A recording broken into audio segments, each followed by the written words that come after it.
right, everybody, welcome back to Success on the Spectrum, the podcast. This is episode 5. You've got Lindsay, Morgan, Brittany, and Shay with you as per usual. We are going to start this with a disclaimer. None of us are medical professionals. We are not therapists. We are not psychiatrists. We are 4 neurodivergent women that found value in a group text that has now brought it to you here on this channel. So please take any and all advice, tips, tricks, etc. as such. And we will post resources as we speak about them in the comment section and in our soon to be delivered resources landing page. So that being said, we are going to start our day with our support systems. And Brittany, you want to kick us off with what we're covering today? Yes, thank you, Lindsay. So we're going to be talking about support systems today. This is going to be a super fun one. We're going to be talking about burnout. So I'm going to cover what is burnout, how has it been defined, how does it manifest, what are some of the things that you can do to combat it. I actually found a lot of interesting information that I was not aware of at all when I was deep diving into this. So let's get into it. So burnout as a term is actually not defined by the DSM, the diagnostic manual, where, neurodivergence and all these other conditions are defined and outlined and things like that.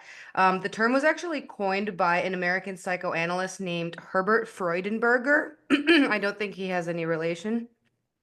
But his clients were mostly like idealists because he was a clinician in the 1970s. And so this was like during like the Vietnam War and like Watergate scandal. And so this was like a time of like huge disenfranchisement in a lot of American people. And so a lot of his clients were like idealist people. And, they were seeing a lot of like through the war movement and corruption and all these other kinds of things, they were just getting like really disillusioned and disenfranchised. And so the phenomenon that he saw in them, and it was mostly high achievers, where they'd lost their optimism, passion for life, sense of purpose. And they were suffering from physical and mental exhaustion. They were like cynical, detached, overwhelmed, and they actually started expressing deep contempt for themselves and the people that they're supposed to be helping. And then in the 80s, there was a woman named Christina, I might butcher this, Maslock.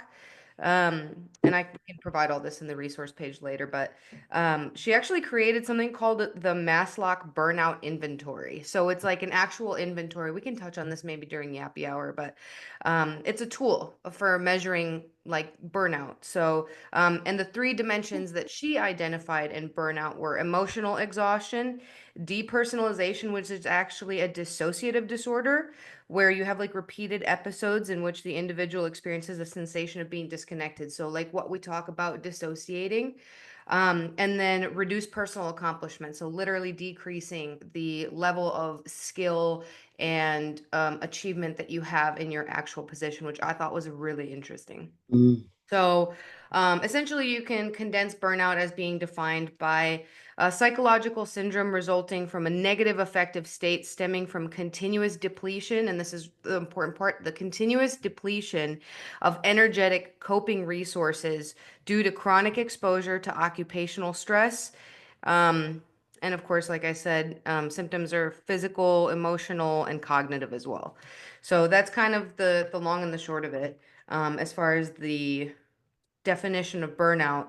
The interesting thing though is everybody experiences burnout, so I don't want it to turn into a conversation where it's just with neurodivergence. Where I think it really branches off is the difference between neurodivergence that actually uh, make them more susceptible to burnout. So sensory sensitivities, decrease in time management and things like that. So Impulse masking control. as well. Yeah, impulse control. So a couple interesting things that I found was there was actually a field study. This was done out of the University of Haifa in Israel. And it was done, I think, 2021, 2022, recently. Um, and it was a field study of 171 people. And so they were actually studying burnout and neurodivergence because some of the subjects were ADHD, some were not. And so they found that job burnout and ADHD share associations with impairments in cognitive processes that are essential for goal-directed activities. So your planning, your organizing, your memory and attention regulation, emotional regulation strategies, adaptive coping mechanisms, work process improvement, all of those kinds of things.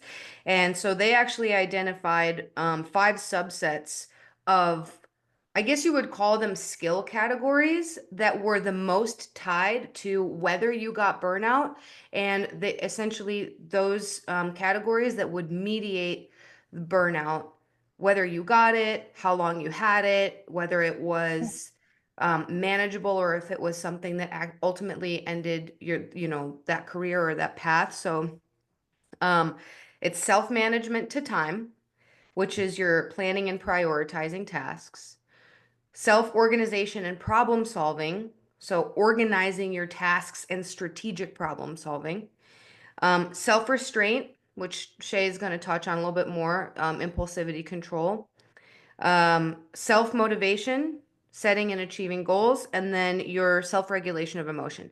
They actually found that the two most important mediations for the relationship between ADHD and job burnout were the first two, the self-management to time and self-organization and problem solving. So one of the things that I got from this is these are all skills that can be focused on, developed, improved. These are tasks that we all set aside for ourselves somewhere on our personal development journey. People that are neurodivergent or have ADHD may have to, find more strategies and coping mechanisms for these things, which I think you guys are going to talk about in a little bit. But it was just really worth mentioning that a lot of these things are skill sets that we can just sometimes we could just white knuckle through making ourselves good at something that we inherently are not good at, or at least better. The other thing I wanted to mention is that it's really important to be able to distinguish between burnout and other things. So, here's a couple questions that I wanted to ask, of myself, or if I'm feeling this way, or of others. Um,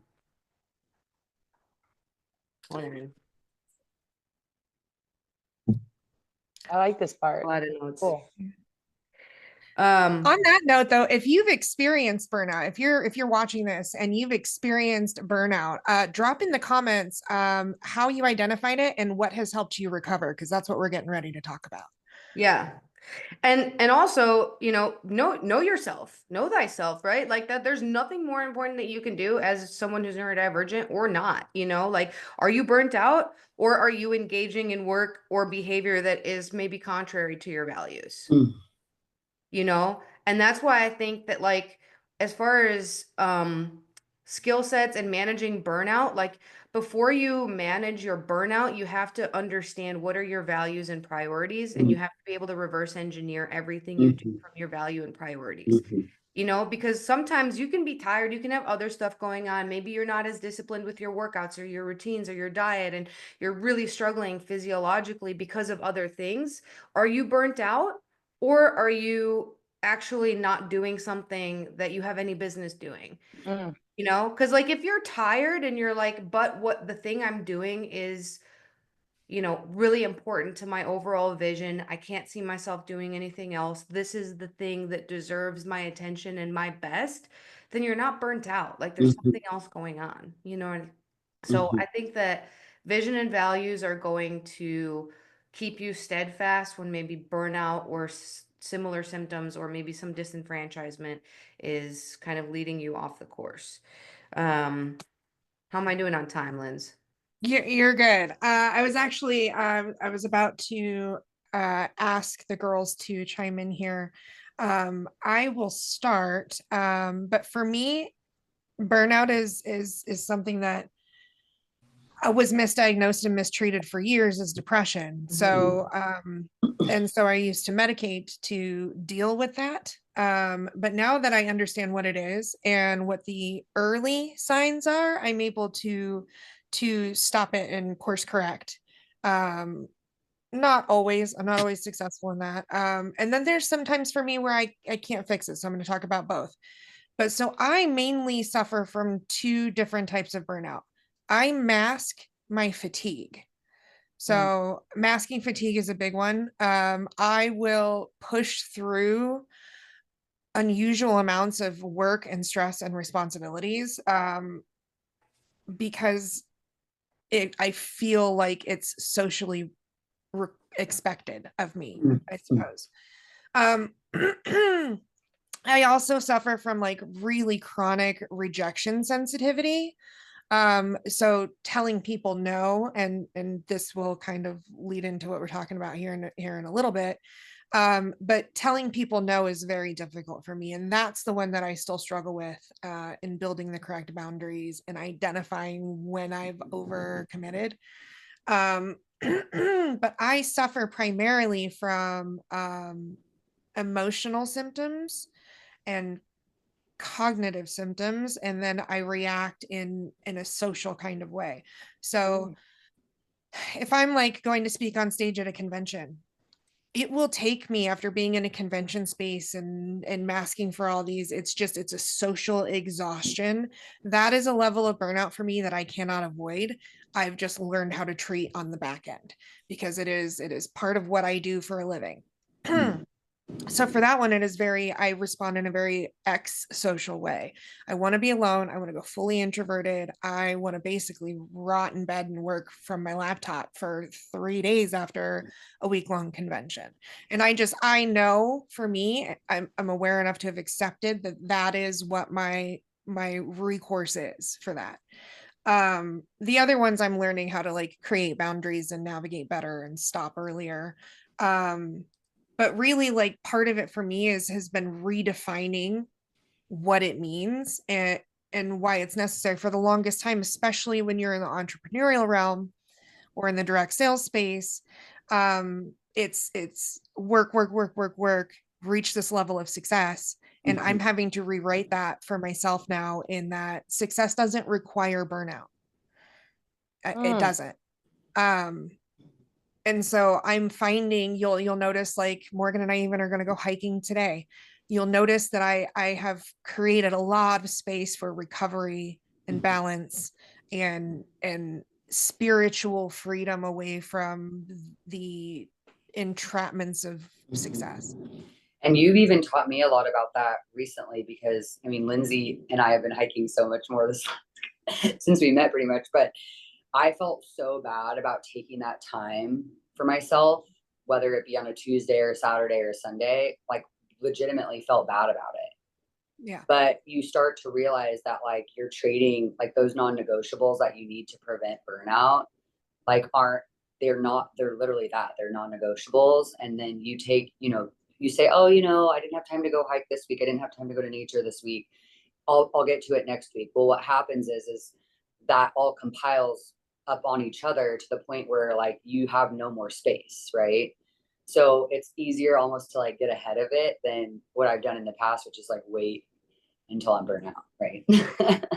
So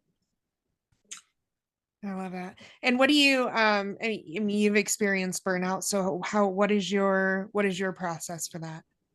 oh gosh, burnout for me, exactly what you described, Brittany. I was like not even remotely interested in the job anymore, had no motivation to help the people on my team, felt just drained, like no more left to give, and emotionally just wanted to give up. And I think I had this like thought to myself yesterday. It's like, I hope like forever, especially for the people that are listening that are entrepreneurs that are like maybe at that low point right now where they feel burnt out and they're like, what do I do? Do I just go get another job?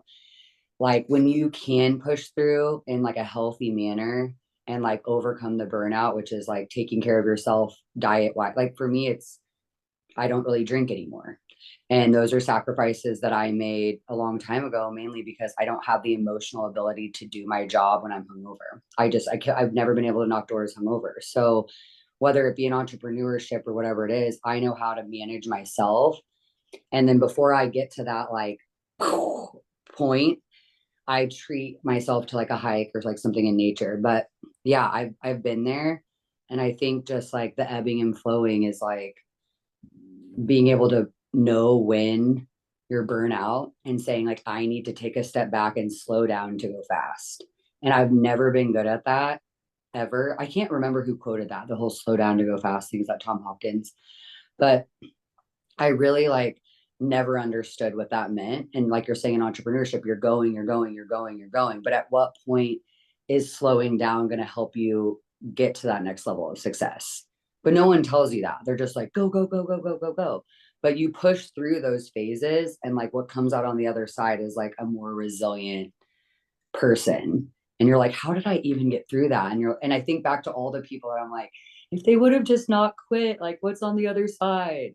But burnout is like so scary. It brings you down to a point where you're like, you know what? I just give up. You want to give up, you know? But yeah, health is so important to me. Working out, finding something to like that you like to do. Like I love yoga, I love Pilates. Like I can't wait to go every single day. It's like my favorite thing part of the day. So if you find something that you can either move your body or like put something healthy in your body, I think it's all the mental is just, it comes along with it. So for me, it's just like really just focusing on my health and my self-care and nature. That's the only way to resolve it. So Body to brain balance. I love that. Body to brain. Yeah, keeping it connected. Mhm. Fantastic. Shay, what does burnout look like for you? Because I know it's a little different with ADHD. Yeah. Can you guys hear me okay? Mhm. Yeah. Okay, cool. So I wanted to start out by saying whenever Brittany was explaining like what all this means, I wrote down that she said disassociation, and I have that written down in my like experience. And I was like, I felt proud of myself for knowing that part of myself, because for a long time I only knew myself through the opinions of others. Mhm. And now I'm like, ooh, I actually like, I really knew that. That's anyway, I was excited about that. But I have experienced burnout in both my personal and my professional life. And the way that it shows up for me, unfortunately, is complete and total disassociation, outbursts of anger, lack of patience, and pure exhaustion to the point that all I want to do is sleep. When I've gotten to that point in the past, I tend to totally ignore my responsibilities, which causes me to fall behind. And obviously, that's not very helpful when you're already burnt out to have a bunch of stuff you need to catch up on because you were too burnt out to deal with it. And, you know, I had a lot of guilt around that when I was running a door-to-door team, because I was making ungodly amounts of money, and I was very much one of the few faces of the company. And I mean, when I would get burnt out, I'm like, but they're paying you all this money and you're supposed to be grateful and like put a smile on and I was like, so I pushed myself past the point of burnout. And then I became someone I didn't enjoy for a while until I could reel it back in, you know? And I would say that the number one thing that I've done to combat this in my life is to ask for help when I'm overwhelmed. When I was in door to door, I was growing my business at a massive rate, and I noticed myself procrastinating and all of my back end responsibilities because I was just doing the job of 3 people and just spreading myself way too thin. And so I, you know, felt at times where I was like, I'm going to walk away from this. But I was like, okay, I can't, I would have to come back to reality. And what I did was I ended up hiring an admin, and she took care of all of the back end stuff and all of like the onboarding stuff so that I could focus on everything that I excelled at, which is recruit, train, sell. And by doing that, I doubled my income from the year before, and I did not experience that burnout. I was like so happy every day knowing that when I was trying to recruit, sell, and train, I didn't have all this paperwork stuff back here that I needed to do.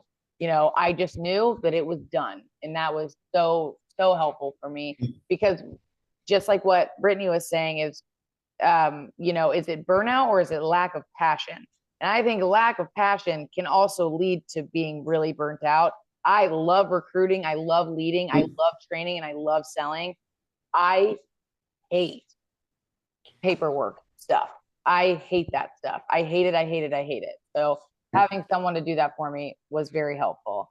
And then another way that I've combat burnout is by saying no. I used to be such a yes girly, every event, party, work trip, blitz, etc. And it got to the point where I felt disdain for going anywhere. And I've gotten a lot better in terms of being able to say no. And I get in tune with my body and ask myself if I truly want to go do X, Y, Z before actually committing to it. It's still a work in progress, but I've definitely improved on it. You know, I have a group chat with my girlfriends here in Austin, and they just made plans for April 18th. And I was like, this sounds really fun, but I absolutely cannot commit to something a month ahead of time. You know what I mean? And then, you know, the last thing is just taking a break. When I was on the doors, I felt great. When I felt great and a customer could scream at me, holler at me, cuss at me, whatever. And I'm like, okay, you're obviously not having a good day. And then you just trot on to the next door. But when I am feeling burnt out and I am exhausted and I'm already vibrating at a low level, customer says one thing to me, I am crying. Same. You know, so like you got to, I was Or like, if I'm okay, hungover, I'm like, same yeah, yeah. And like, so yeah, so just being able to recognize when it's coming and be like, nope, I need to take a break. It's a spa day, you know, and to go like replenish your energy. So I love that so much. Thank you, What is Shay. it? What's this? There's Spa day another for thing sure. too. Building is energizing, maintaining is exhausting. It's like that's a good one, actually. Right. Yeah. Britt, you want to wrap us with a few more facts on some Yeah. factoids? I had a couple really interesting things that I ran across. So, part of the study that I talked about, the Maslow study in 1981, they also identified like certain conditions that lead to burnout, and like overwork is only one of the conditions. The more interesting ones were like people were more likely to experience burnout, and the reasons they stated were the presence of injustice, weak social support, lack of control, conflicting values, and inadequate rewards. So maybe it's not the job, maybe it's the environment in a lot of ways, Well, and I was especially the injustice part.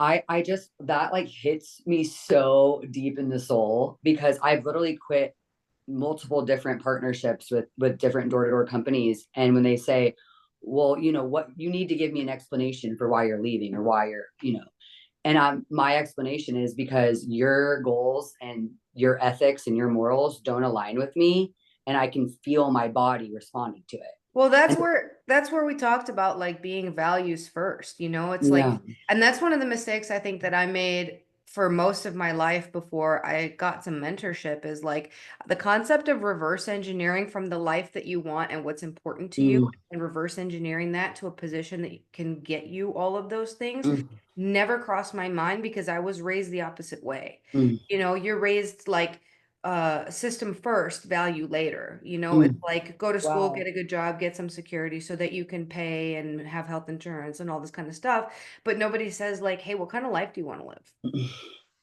You know what I mean? Like what matters to you? And when what kind of people matters you want to be around every single exactly. day. So that's what that was like one of the most interesting things that I found. The other thing, there's two actually. One is not super surprising, but burnout rates are much higher in caring professions.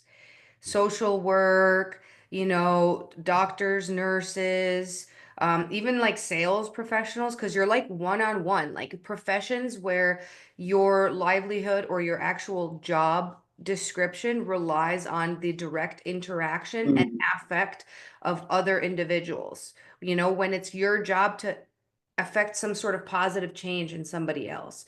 And they actually also found that there was that burnout develops in inverse proportion to the length of time on the job, meaning the longer you stay, the less burnout. And that a lot of burnout actually forces people to leave their positions within the first 5 years.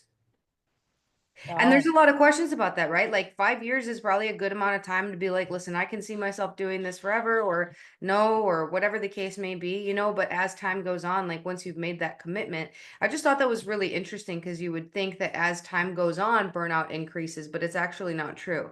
It's You just, probably build more support systems as you have more time to Well, and navigate. also not only that, but people who are married and have families have experienced less amount of burnout, and that comes down to that the social support.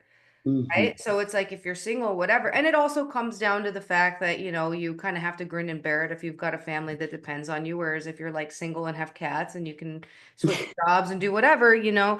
So there's just a lot of really interesting things on that. But when it came down, so the American Psychological Association study in 2021 found that 79% of workers in the United States experienced burnout in the previous month.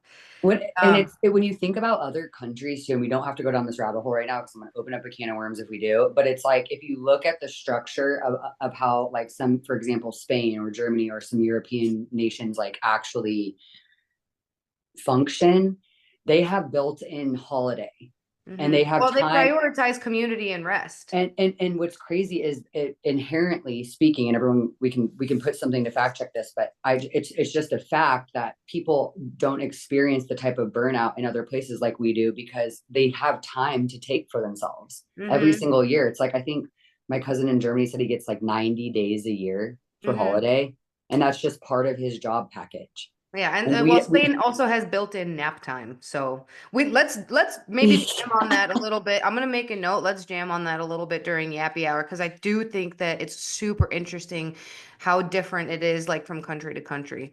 Damn, that was a good one, guys. Okay, so next up, Miss Shay.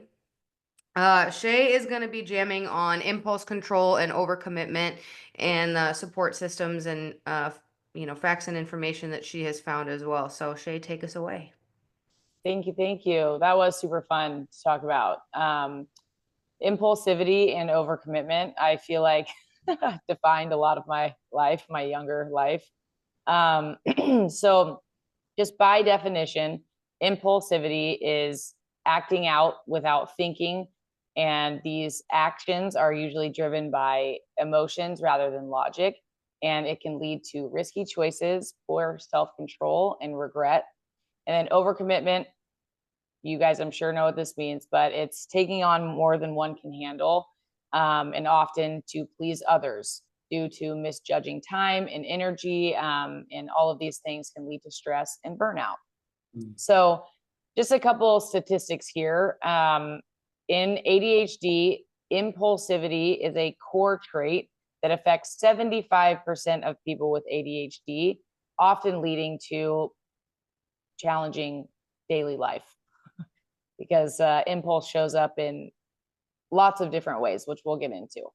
And then I looked up for people, the correlation between autism and impulsivity, much less common.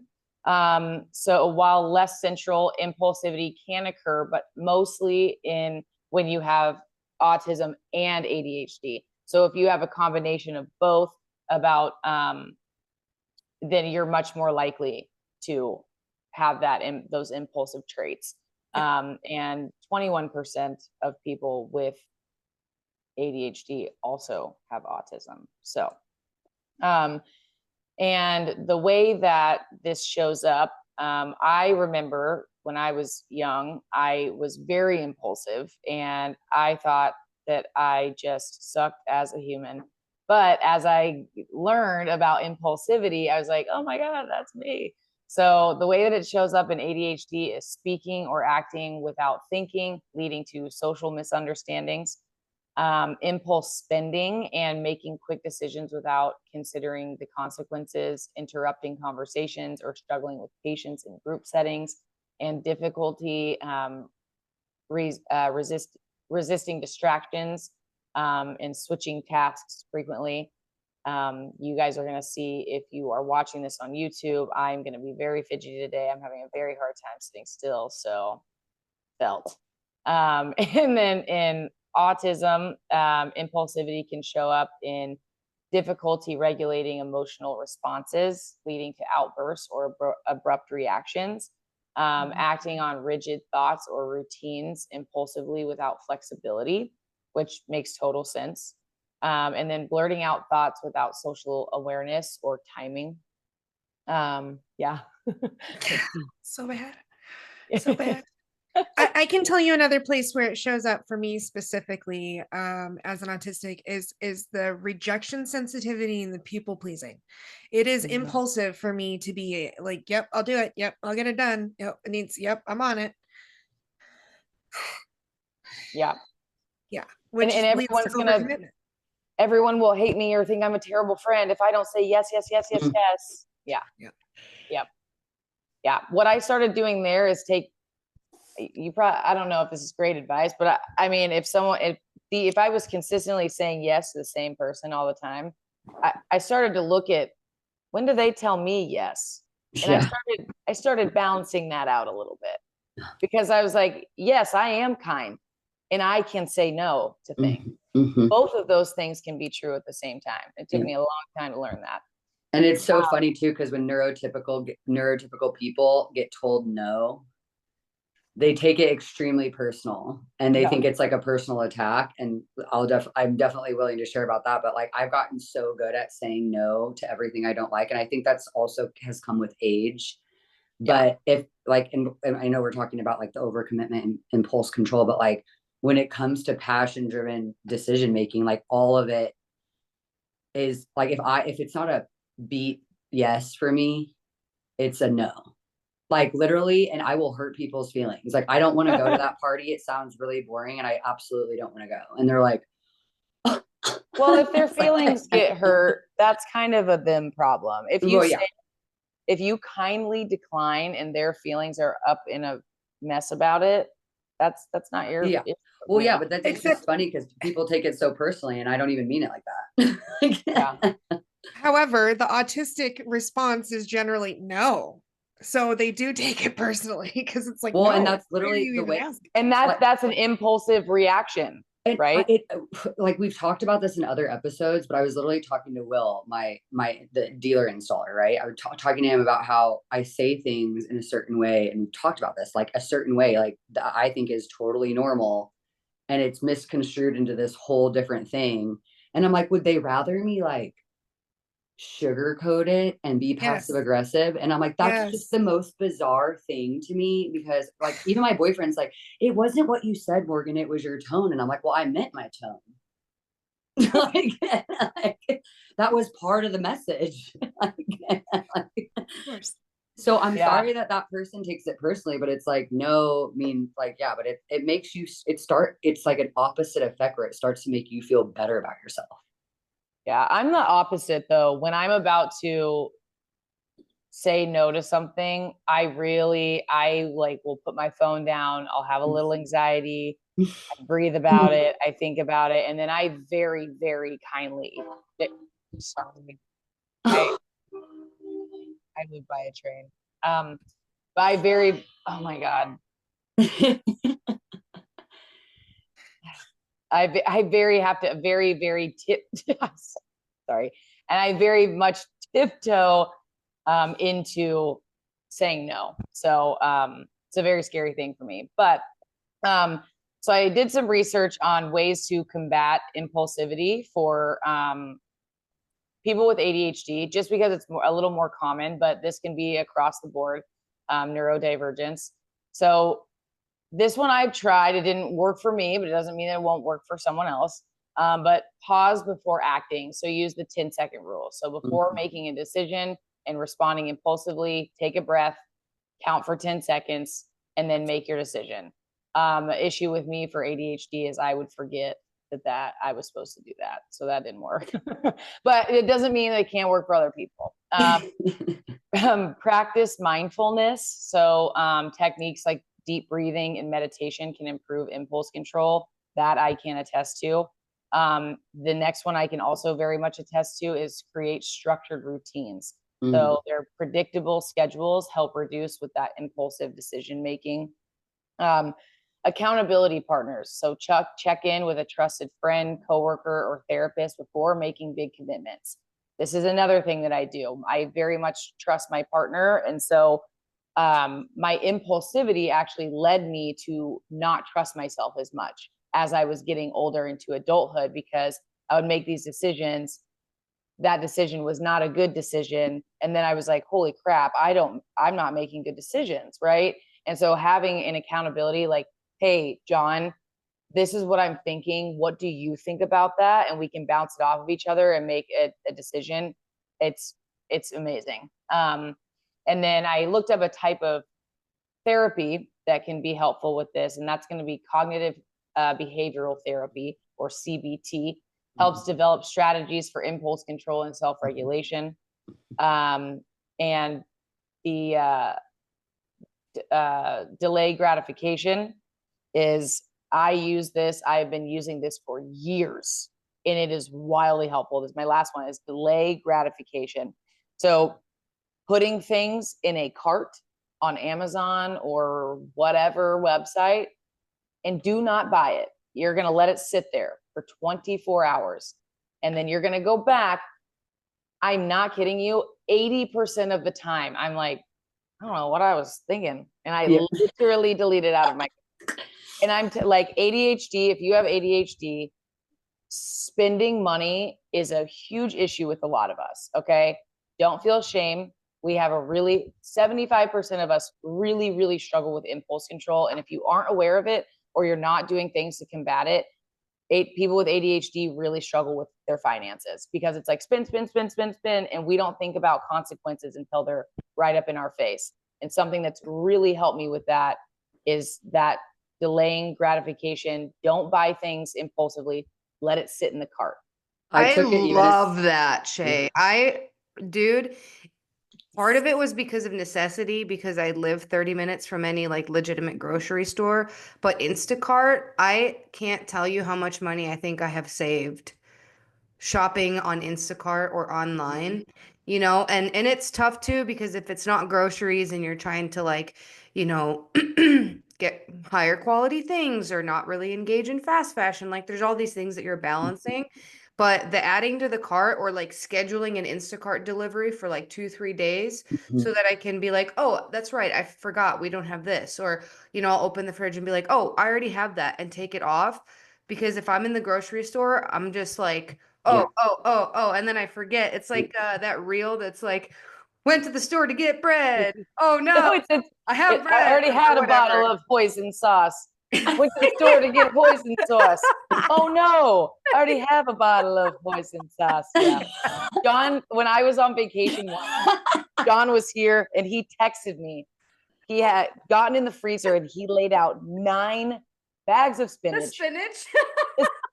And with he was like varying degrees of openness.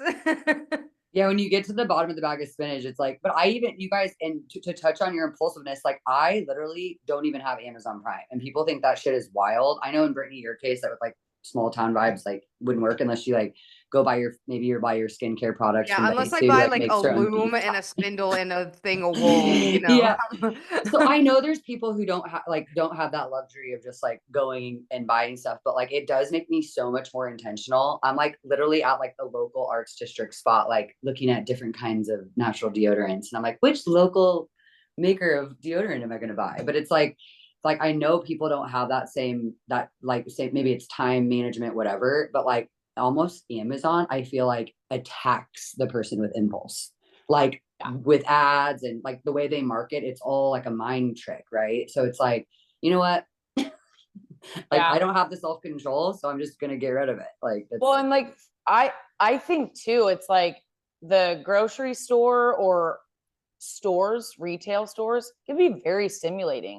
You got music on, you got colors. In a retail store, there's perfume in the air, you're feeling good, and you're not thinking about other stuff. So then if I go to the store, I need eggs, bread, and milk, and I'm like, is that a new body scrub? And then now all of a sudden you're in the makeup aisle and you're just getting all this random stuff. So online shopping for the groceries. And then also add it to Yappy Hour, but like other countries don't have that. They don't have grocery stores like that. Like it's all meant to mess with us. And like, I haven't gone to I don't even remember the last time I like purposely went to a grocery store. Like, I hate grocery stores. Kai has to like hype me up to go to Costco. Why Like, America I has so much absolutely hate buying Costco. power. Like, I'm more likely to microdose and go to Costco than like even go there completely normal, because I'm just like, I hate that place. Like, even the parking lot is overstimulating to me. So it's like, nobody in other countries are shopping that way. Like, they're like going to co-ops and like the little individual delis, and I'm like, this is like I not. enjoy it. I love a grocery store trip. Oh God, I can't handle it. But again, it's just like the shopping vibe. Like, I love a Sprouts or a Natural Grocers. Like, I love both of those. But like, I go into it's the like big warehouse Smith's. store that has everything vibe that can be super overwhelming, Yeah. But so yeah, I get that. I don't Costco has good plants, so I like going.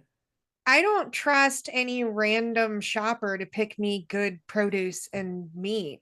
That And part. that's all I eat. So Mhm. I don't know if I could do online grocery shopping. It's But I do tough, a lot of man. farmers market stands. It's tough Yeah, because farmers I had market. somebody deliver me avocados that were ripe 2 days ago. You know what I I'll mean? go to a farmer's market all day. I like enjoy the farmer's market. And So- there's our ADHD folks. So to get back on track. Yeah, I was gonna say, let me pull this back in. I was gonna yeah. introduce you, Lindsay, to Well, share actually, about. I have something very quickly. Yeah. Oh, well, yeah, I'll take that as my introduction. actually. Oh, no, that's exactly what we were doing. Okay. On that note, I'm really bad about overcommitment, and then that falls into the impulsivity issues. But my newest thing in order to combat that has seemed to be working very well is just full-blown fucking honesty. Hey, I am really bad about saying yes when I shouldn't say yes. So I'm actually going to think about what you just offered me and take some time to look at the 3 different calendars that my life lives on. And I'm going to have to get back to you on that, because I'll say yes. I can't guarantee it's going to happen though. And I have found that just being very upfront about like, this is my area of improvement it's been highly advantageous and gives people they don't get as offended, because it's not personal. It's like, I know my brain's going to do this whether I actually want to be there or not, because I feel socially required. And so I'm going to buy myself this out without offending you.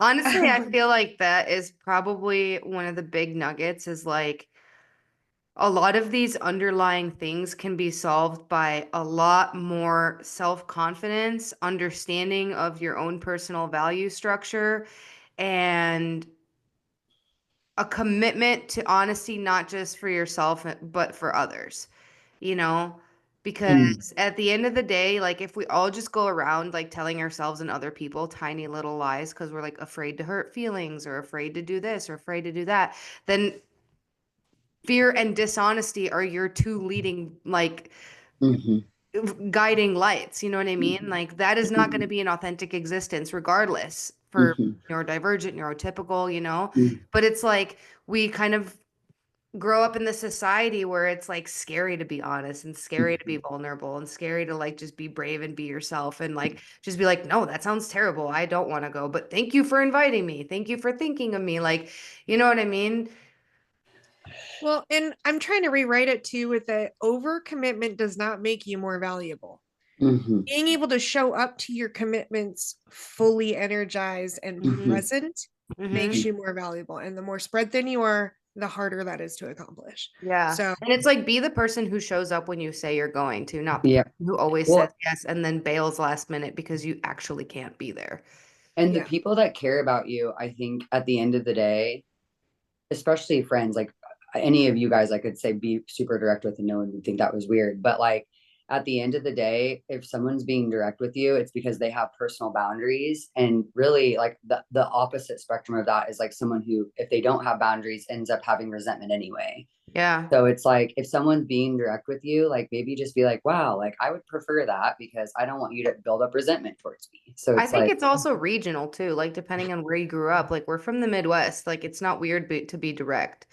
Like I didn't have problems with my directness until I moved from Chicago to Vegas. And people were like, hello. And I was like, what do you mean? Like, that's fair. That's fair. And bunch of so if you're out softies. there, if you're out there watching and you've ever overcommitted and regretted it, man, share below how you manage that, and give us some funny stories on how you've escaped an overcommitment, because I like to read those for sure. Yeah. Anybody want to add anything to the impulse control and overcommitment segment, ladies, before Sometimes impulse control is really a good thing, I think, because Well, it's like all of my big decisions, all of my big life-changing decisions was an impulsive yes, but that's because it was like the kind of yes that you immediately say with like your whole chest. Like you yeah, feel those yeses. yeah, You know, but again, that just comes down to like know yourself. Like, did yeah, you say yes? And then you're like, ooh, I shouldn't have said that. Or if you say yes, you're just like, yeah, that sounds awesome. Like, let's send it. Let's fucking go. And then you're yeah. like, oh, I'm a little scared, but that was the right thing to do.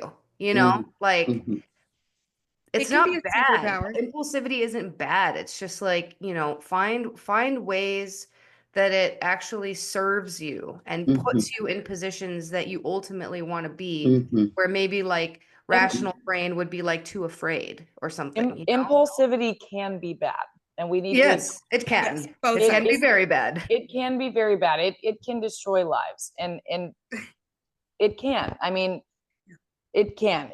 But it can also be a really good thing. But I don't want to say it's not a bad thing. Well, It No. can be a bad thing if not treated, acknowledged, and taken care of. I think we should Yeah. also talk about in one of our episodes too in the future, like we should talk about the sensory factor with impulse control, because we live in a city where it is literally built around sensory objects Well, we do. we do, yeah, but to create impulse, right? But people don't realize that. Like people think, ooh, casino, oh, lights, like it's all intentional. Like everything, the grocery store, Amazon, everything that is there to make you feel impulsive is purposely there for you to react to. They're You mean doing it like the on slot purpose. machines in the grocery store? Like you It's come all there for Not X dopamine and then you're like, Dude, even the just spend my carpet kid's tuition. down to the carpet, down to the lights, like everything's intentional to create sensory disruption to make you want to go gamble more, essentially, right? So it's like, Dopamine decor. it's so funny to me when you start to notice those things, because I can tell when I feel impulsive, what I can point out what made me feel that way, and typically it's like overwhelmed. Yeah. Like literally I'll feel overwhelmed and like I'll like want to go online shop. Yeah. Like it's like an opposite like reaction. So like even with like getting alone time, like knowing when you're starting to feel impulsive, like pulling yourself back to like either nature or something like with less sensory disruption puts me back into like a okay, like your 24 hours of sitting in the basket. I need like a whole day in nature, and then if I come back to the conversation, I'm like a completely different person. But yeah, that's just, anyway, we can talk about that at some point. But I just think it's so interesting because I feel like the sensory and impulse control is like, that's like exactly what you were talking about earlier, Lindsay, but it's like it all has to do with each other. And I think being aware of it is like what kind of changes you, like being aware of your own things that make you impulsive. So Yeah. Self-awareness is yeah. Speaking of self-awareness, that actually will transition us into our next segment pretty well, but I'm going to take a break for a moment. So we are disrupting our normal segment structure. We are replacing the data dump on and off moving forward with some guest speakers. So if you are out there and feel like you could contribute to this conversation, or you know somebody that could, please tag them below, tag them on our social media profiles, reach out to our DMs. I promise you, we are watching them pretty much 24 hours a day. So please reach out if you would like to hop on here with us and join the conversation. That being said, we're going to wrap up with Share Your Spectrum today. And we're doing something that I think is pretty important to talk about. And I think most of us have already touched on what they are today. But your most misunderstood traits. And what do we mean by that? Well, what we mean is something that can be negatively perceived by the outside or neurotypical world that actually is a defining trait or something that we see as a strength or mine at least, I see it as a superpower, but it does get mistaken often. So I will kick off with mine, and then we will have Shay, Morgan, and then Britt, and then we will conclude and head over to the Yappy Hour. Okay, so my most misunderstood trait is my pattern recognition, which is like really big for a lot of neurodivergents, specifically autistics. And really what it is like my brain is constantly scanning for connections, and at the same time simultaneously revolving through my library of previous experiences to connect data on what I'm experiencing and what to expect moving forward. Right. So I tend to see problems before they become disasters. However, the downside of that is that everybody around me sees me as a warrior or worst case scenario person or constantly popping the bubble, or I've even been called difficult to work with because I'm so quick to say that's not going to work. The problem is that I can see the holes in somebody's boat before it's ever even near the fucking water is the problem. And so I'm like, hey, you might have missed some sealant in these places. And they're like, no, we got it. Take it out to the lake, put it in, and there's water spouting from multiple holes. And I'm like, see, I told you. And nobody wants to be the see, I told you person. Right. Mhm. So I get trapped into this position often where I'm like, hey, there's going to be a train wreck. You might want to get off the tracks. And I'm just slowly watching the train wreck and nobody's listening. And I'm like, well, there it happened. Mhm. They don't care when you're yelling at them to get off the tracks. But after the fact, it's like, we didn't do this, we didn't do that. And I'm like, yeah, well, you could have. But that is probably one of the reasons that I do so well in the consulting space, because stepping into somebody's business and being able to see their operations and the cogs and the wheels and how everything is going to play and develop, it creates a brain for growth strategy, which I have been highly successful with using, but it's not super socially acceptable because I'm the bad news bear. Yeah. Generally, so that's mine. It's my most misunderstood trait is my pattern recognition. And it's an instantaneous thing that I can't really control. I've just had to learn over the years how to pull it back and not damage as many egos, I guess. Yeah. That's literally all it is. Yeah, that's what it comes down to. So, I do a lot of really good work in consulting, strategy work, crisis prevention, creative problem solving, all really good skills that fall in line with that trait. But I have to watch a lot of train wrecks, and that's never Yeah, fun. that reminds me of that passion versus burnout thing again. Like if you were in a 9-to-5 corporate position where you were constantly being told that you're too loud and you're a problem causer and things like that, and just like pipe down and do your job, we're going to be fine, you would be so burnt out. But you found an industry, you found a space for yourself where that is acceptable, and that is literally the point of your job. So hell yeah. Heck yeah. Hell yeah, brother. All right. Thanks, guys. So yeah, do you want me to just pick up? Yeah, Shay, what do you got, man? Most misunderstood trait? So, I put traits, I put 3. Perfect. So, one major one is interrupting people. I have done that my entire life, and I know that it can be perceived as very annoying and rude. But the problem is, number one, I kind of already know what you're going to say. Yeah. Number two, I am petrified that I'm going to forget what I wanted to say. And so like you guys will notice during these episodes, if you're watching, that I'm taking notes, because when one of the girls are speaking and I have a thought, I just write it down and I'll bring it up later. But I don't walk around with this in my everyday life. And so I'm like, I consciously have to be like, let them finish, but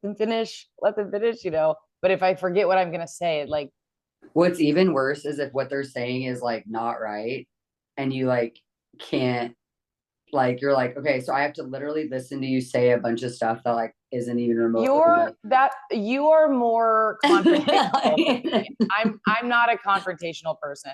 if someone says something that's not wrong, I just let it go and I keep moving with the conversation. Well, in terms of like, for example, sales, like when you're closing a sale, I'm not going to let a customer go on a 5-minute tangent telling me all this stuff about what I'm doing that's wrong and then waste my own time. I'm going to be like, hold on, let me stop you right there and like correct them and then let them continue. So I guess in my mind, I'm thinking of in my everyday life, I think of things in terms of sales. Like I just don't have people in my life at all that like come at me like that. You know what I mean? But it's like, in terms of like my job, like the interrupting thing, I completely, like if I have a customer that's like, so what you said was, and then they repeat the wrong thing, I'm like, no. I'm talking more about like, I don't think about sales 24/7. I'm more so thinking about my social life. You know what I mean? Yeah. Just like regular conversations with like friends and family or whatever, or even like meeting someone out and just like, you know, being social in that way. It's just like, I want to let them finish, but it's hard for me, like socially, you know what I mean? But, and then the other thing would be like bailing on plans that I've made. I actually, when I say yes, I really do want to be there. When I said yes, I truly intended to be there. And then, you know, and when it comes to doing it, I don't want to be there. Like, and it is so hard for me to get myself up and do things I don't want to do. Like if I don't feel like going out dancing on Saturday, but I said on Monday that I would be there and I don't want to, I'm not going. And then I'm going to piss some people off and hurt some feelings. And so like what I have just really put effort into being better on that. So like, for example, one of my girlfriends texted us last night and said, hey, I want to do a staycation with all the girlies on April 18th. Today is March 7th. And everyone was responding and they were like, Shay. And I said, this is such a cute idea. My knee-jerk reaction is to say yes, but I tend to bail on things and hurt people's feelings when I commit to things too far in advance. So I'm just trying to be better at not doing that. I don't want you to think that I don't think that this idea is adorable or that I don't appreciate it. I'm just trying to work on this characteristic that I see as a flaw. And they're totally understanding of that, you know? And so bailing on plans, though, I have hurt a lot of people's feelings and it sucks. And it's that impulsive yes and that overcommitment that I do. And then the last thing is talking about my ADHD a lot. My sister said to me a couple months ago, like, oh my God, this is all you talk about. And it's like your whole personality. And I'm like, yeah, it is my whole personality. It's my brain and the way that it works. And every little thing that I do is affected by it. And so I just want to be understood. So yeah, I correlate a lot of the things that I do say, the way that I act to ADHD. And I think that I bring it up because it is such a part of me. So yeah, those are mine. Morgan, what do you got? Mine was pretty much the same as yours, interrupting.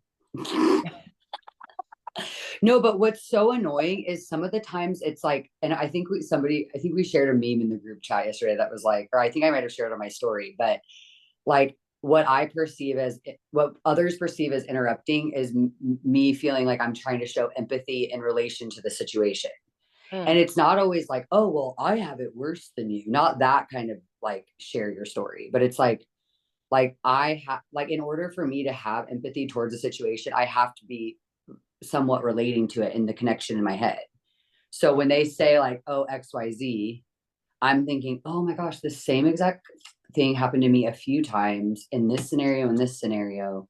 What did I learn from those things and how can I help this person? That's clearly either you're venting to me or you're asking for advice. So maybe we should just clear that up early in the conversation and that would resolve half the problems. Or is this a venting conversation or is this like an advice conversation? But like in general, it's like a lot of times it's like, okay, I want to just show empathy to the scenario, not like to one up the person. So that's misunderstood a lot, I think, you know, but anyway, kind of same, but that's right. I didn't share more than one, like Shay. Brittany, what you got, ma'am? It was really hard for me to pick like what trait was like misunderstood. I had to really think about that. I think similar to you, Lindsay, like your pattern recognition. I never really called it my pattern recognition. I just call it the vibes. Like Yes. I I think a lot of times I can be misconstrued as maybe not being like open-minded enough, or maybe like not giving some people a chance. And I feel like 9 times out of 10, like when I meet people or talk to them or whatever, like it's pretty much all good. Mhm. But there are some times where I will like just walk into somebody's vicinity or hear them speak once, and immediately I'm like, there's something I don't trust.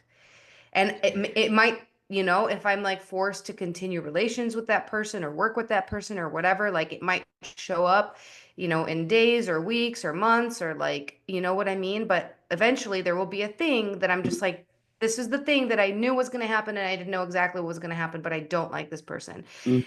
I think that a lot of times that is like, it's like, man, you really got to give people more of a chance or give people the benefit of the doubt. And it's like, yeah, I believe that too. But like, I also believe that I have a very strong intuition. And if I get fucking bad vibes about someone or Yeah. something, then Yeah. like you cannot convince me otherwise. And I will be waiting to be proven right. And maybe, and that's probably not the healthiest thing either. Cause like, is it really giving somebody like a genuine benefit of the doubt?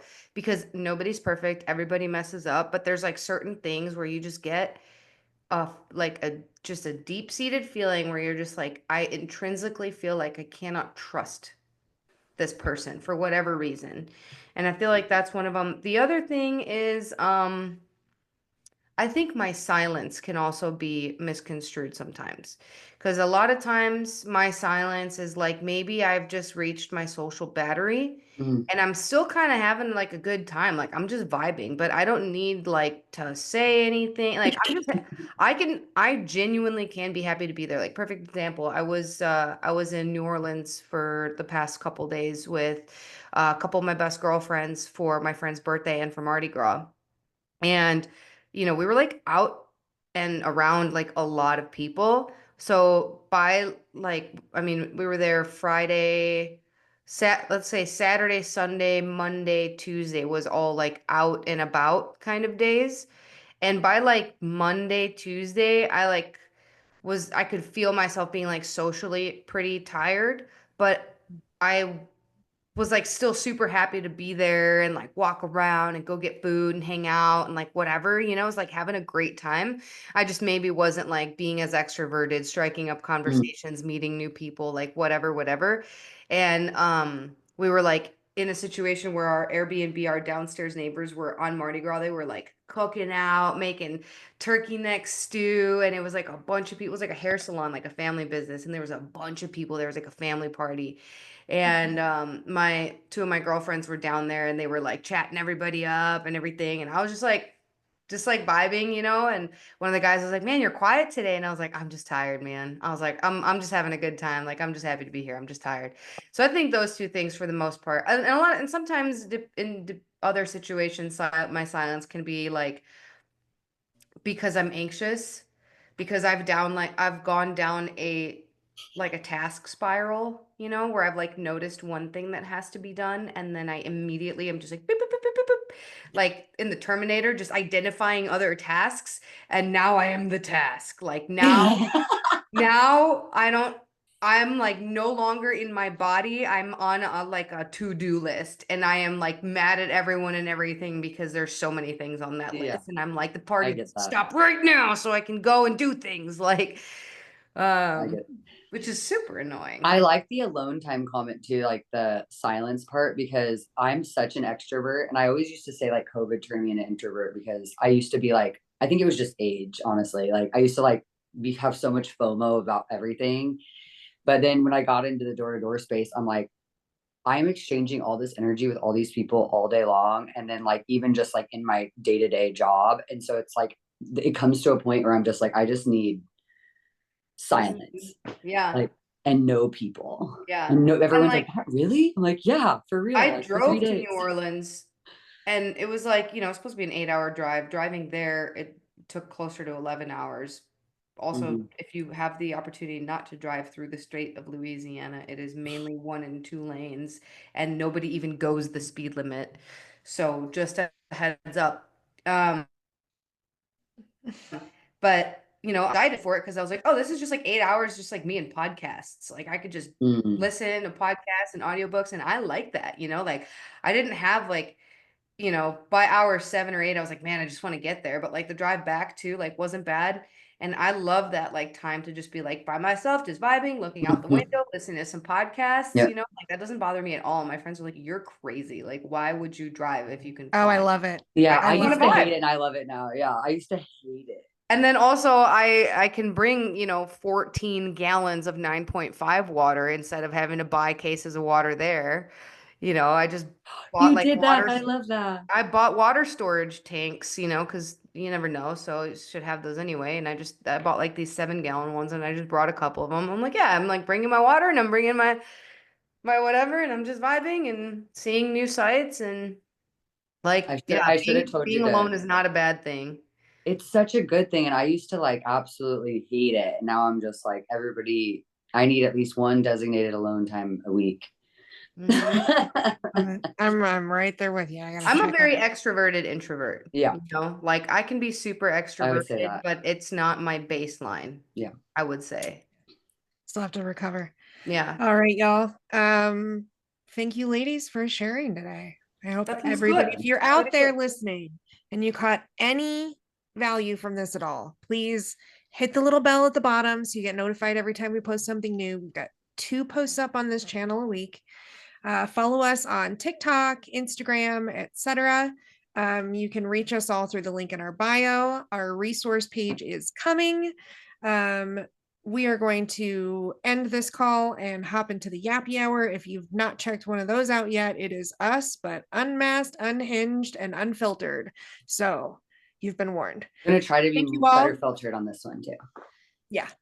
Thank you all for tuning in, and we'll catch y'all next week. Bye.